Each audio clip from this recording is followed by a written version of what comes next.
गौतम बुद्ध अपने ज्ञान को लोगों तक पहुंचाने के लिए नगर नगर गांव-गांव घूमते फिरते थे। एक बार गौतम बुद्ध अपने कुछ भिक्षुओं के साथ एक नगर में पहुंचते हैं और उस नगर के लोगों को इकट्ठा कर उन्हें प्रवचन सुनाना शुरू करते हैं। कुछ समय बाद गौतम बुद्ध के पास नगर का ही एक व्यक्ति उनसे मिलने आता है और उनसे कहता है, मैं आपसे एक प्रश्न पूछना चाहता हूँ। बुद्ध कहते हैं, तुम्हारा जो भी प्रश्न है तुम मुझसे पूछ सकते हो। वह व्यक्ति बुद्ध से कहता है, आपको हजारों लाखों लोगों ने सुना है, आप हमेशा परम शांति की बातें करते हैं, खुद को जानने की बातें करते हैं, परंतु मुझे ऐसा नहीं लगता है कि किसी ने खुद को जानना है या किसी ने परम शांति को पाया है। यदि लोग आपको जानने के बाद भी परम शांति को नहीं पा रहे हैं, खुद को नहीं पहचान पा रहे हैं, तो आपको सुनने का फायदा ही क्या है। बुद्ध मुस्कुराते हैं और उस व्यक्ति से कहते हैं, तुम्हारा प्रश्न बहुत अच्छा है, मैं इसका उत्तर भी दूंगा, परंतु आज नहीं। इसका उत्तर मैं तुम्हें कल सुबह दूंगा। कल सुबह तुम मेरे पास आना, परंतु ध्यान रखना, एक काम तुम्हें करना है। वह व्यक्ति बुद्ध से कहता है, क्या काम करना होगा मुझे?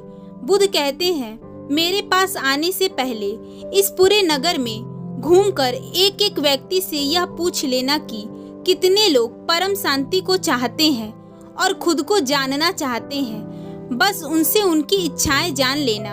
वह व्यक्ति अपने घर चला जाता है और अगले दिन सुबह ही उठकर वह हर व्यक्ति के घर जाता है और उनसे पूछता है कि तुम्हारे जीवन का लक्ष्य क्या है। कोई कहता है, मेरे पास धन नहीं है, धन चाहिए। कोई कहता है, मेरी संतान नहीं है, मुझे संतान चाहिए। कोई स्वास्थ्य मांगता है तो कोई सुंदर पत्नी मांगता है और कोई समाज में आदर सम्मान मांगता है, परंतु कोई भी व्यक्ति परम शांति को नहीं मांगता। वह व्यक्ति नगर के सभी लोगों की बात सुनकर बुद्ध के पास पहुंचता है।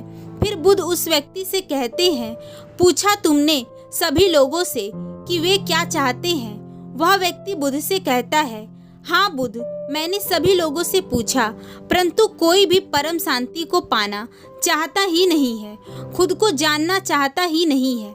बुद्ध कहते हैं, जब कोई व्यक्ति खुद को जानना ही नहीं चाहता है, परम शांति को पाना ही नहीं चाहता है, मैं चाह कर भी क्या कर सकता हूँ? वह व्यक्ति बुद्ध से कहता है, यह तो लोग बहुत गलत कर रहे हैं। बुद्ध कहते हैं, नहीं, वे कुछ भी गलत नहीं कर रहे हैं। उन्हें जो सही लगता है वह वही चाहते हैं और वह उससे के लिए प्रयास भी कर रहे हैं। वह व्यक्ति बुद्ध से कहता है, इस तरह तो लोग भटक रहे हैं, ऐसे में लोग कहाँ पहुँचेंगे? क्या इसका कोई उपाय नहीं है कि लोग सही रास्ते पर आ सके? बुद्ध मुस्कुराते हैं और कहते हैं, इसका सिर्फ एक ही उपाय है।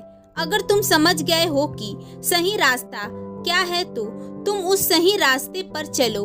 अगर तुम समझ गए हो कि बाहर की खोज करना व्यर्थ है तो तुम अब भीतर की ओर मुड़ो। और अगर तुम यह सोचते हुए बैठे रहोगे कि लोग भी उसी रास्ते पर चलने चाहिए जो सही है, तो तुम कभी भी सही रास्ते पर नहीं चल पाओगे। इसलिए तुम लोगों की प्रतीक्षा करना छोड़ दो, तुम अपना पहला कदम बढ़ाओ। और अगर तुम सब कुछ जानते हुए भी अभी भी अपना पहला कदम नहीं बढ़ाते हो तो तुम भी और लोगों में ही शामिल हो जाओगे। और फिर कोई आकर मुझसे पूछेगा कि बुद्ध, सुनते तो आपको बहुत लोग हैं, परंतु उनके भीतर कोई बदलाव क्यों नहीं होता? इसलिए जरूरी बात यह नहीं है कि लोग सही रास्ते पर चल रहे हैं या नहीं, जरूरी बात यह है कि अगर तुम्हें समझ आ गया है कि सही क्या है और गलत क्या है, तुम अब सही चुन पा रहे हो तो उसी रास्ते पर बढ़ो। जितने भी लोग मुझे सुन रहे हैं उनमें से ज्यादातर लोगों के मन में एक ही बात रहती है कि जीवन में अब बदलाव होना चाहिए। मैं आप सबसे कहना चाहता हूँ कि बदलाव तब तक नहीं होगा जब तक आप बदलाव को चुनेंगे नहीं।